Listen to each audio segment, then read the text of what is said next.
So when Microsoft initially launched Halo Infinite about 2 months ago, I thought they did pretty much everything right with that launch, right? The game got great reviews, the multiplayer came out free to play, the game wasn't exclusive to the Xbox store, which they could have easily done. No, they brought it over to Steam to have more players on board.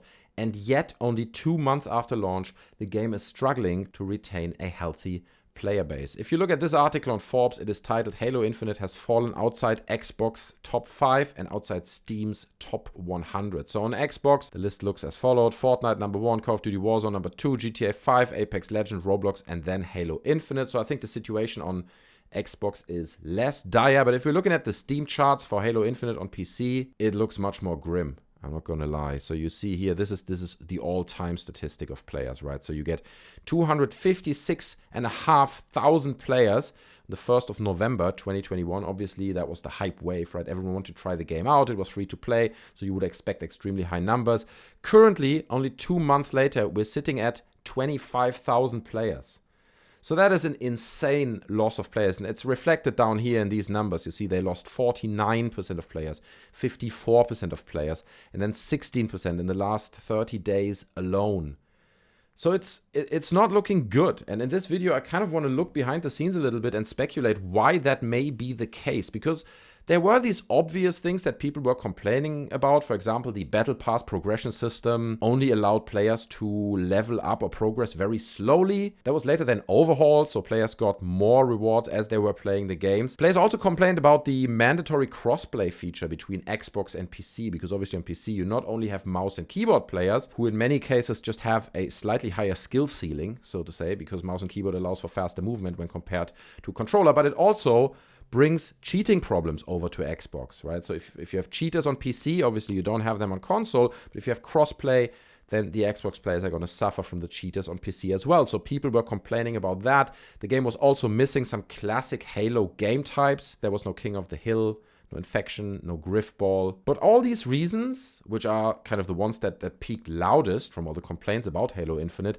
are not really reasons for me personally to neglect the game, to leave it behind. If it is a great game and the actual gameplay is so much fun, then surely the points that I just listed wouldn't make you stop playing the game. So there must be more to it. And another quite obvious point is the brutal competition out there, right? You have Call of Duty, you have Apex Legends, you have Fortnite, that a lot of people have been playing for a long time, and they keep coming back to those games. It's a little bit like comfort food. You know what you get, you enjoy the game, you know exactly what you're getting yourselves into, you have, your skill established within the world of the game. So it's very hard for a new title like Halo Infinite to kind of bring themselves into that space of very popular games, which is not to say that they don't ultimately get there. I remember when Apex Legends launched, that had a hard time kind of making it into that very popular space at the time with games like PUBG and also Fortnite and stuff. But ultimately, they succeeded, right? They supported the game for long enough that it grew and grew in popularity, and now Apex Legends is pretty much on top with a few of the other games that are listed earlier. Also, I think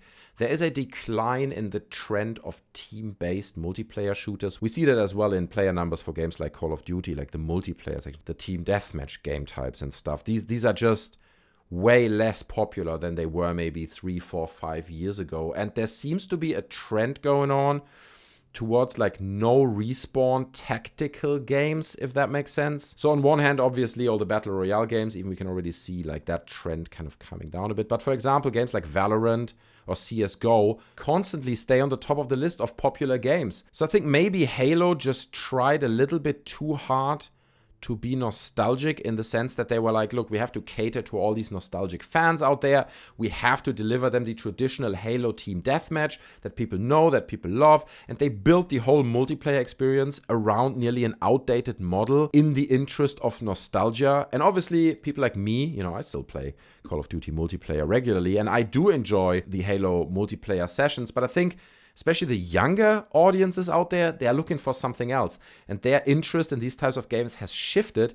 And it just feels to me like Halo may have missed that opportunity to embrace that trend and kind of scoop up all these kids and bring them on board with the game. That sounds a bit wrong. Another thing that I noticed when playing Halo Infinite is that there's not an infinite amount of maps.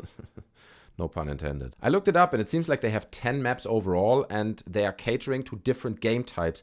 So you obviously have very, very big and spacious maps. But if you're interested in smaller map game types, like for example, capture the flag or something, and that's what you're playing predominantly, then you're just going to have 3, maybe 4 maps to choose from. And in 2022, that is just not enough, in my opinion. A game like Halo Infinite needs more. So if they would have come out a month after launch with a new map pack and they're like, here's another 4 multiplayer maps, I'm sure they would have retained player numbers slightly better than they did. But even for me, because I haven't played Halo Infinite a whole bunch, and even for me, these maps start to get boring. If the new map pops up, I'm like, yeah, okay, that one again. All right, let's give it a go. Not that the maps are bad. I think they're quite well designed, but it's just not enough of them. You have to compare, a multiplayer shooter game like Halo Infinite with a game like Call of Duty Vanguard. For example, I don't know how many maps Call of Duty Vanguard had, but it's certainly more than we see in Halo Infinite. And most of them are designed in a way that they cater to most game types. So if you're playing Team Deathmatch predominantly in Vanguard, you're going to have plenty of maps to choose from. And I just feel that's not really the case in Halo Infinite. But I guess the big question is this really a problem, right? Is Halo Infinite dead now with these low player numbers and it's slowly slipping out of these most favorite game lists and stuff? I personally don't think so, because what Halo Infinite is, it's a live service game. Live service games are not designed to maintain your interest at a peak all the time and like retain these player numbers. A live service game is all about seasons and about new boosts of content, which then hopefully bring new players back. So instead of having a constantly high number of players, like a curve that's just always on top, you're going to have like more movement like that, where players come back and a few more stick and then a few more are leaving, and then there's a new content drop, and then there are more players coming back, and they can all come because it's free to play. They can bring their friends, and hopefully over a longer period of time, you can make this game more popular, kind of like Apex Legends did. I think that's a great example of a game that just was so persistent with their content drops and new maps, and there's constantly new stuff happening, obviously very inspired by Fortnite, but it worked out. It worked out well for Apex Legends. So why would it not work out for Halo Infinite in the long run? So if they are eager enough and they work hard enough on a lot of new content, and they make sure that the battle pass and the reward system is in a place where you don't feel you have to grind 400 matches to get one helmet, and it feels fair, then I don't see why in the long run Halo Infinite can't be a very successful and popular game next to the likes of Warzone, Apex Legends, Fortnite, and so on, because it is a good game. Okay, I'm having a blast with it. Don't play it a lot, but I do play it every other evening, a round or two, maybe bring some of my friends with me. It's a good game. It's a lot of fun. So I don't think this is the end of Halo Infinite. If anything, it's just the beginning. But I would be curious to hear your thoughts. What are your thoughts on Halo Infinite? Have you stopped playing it? And if you did, what was the reason for it? Leave that down in the comment section below. I'd be very curious to hear your thoughts on the topic. And while you're down there, you could also consider smashing the like button, because that shows me that you enjoyed the video, and I would very much appreciate you showing me that. And while you're next to the like button, you can also hit the subscribe button, okay? Because it's right next to it. It's literally no effort. It's free.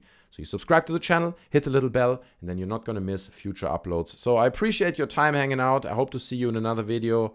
Until then, take care of yourselves, and I'm out. Bye.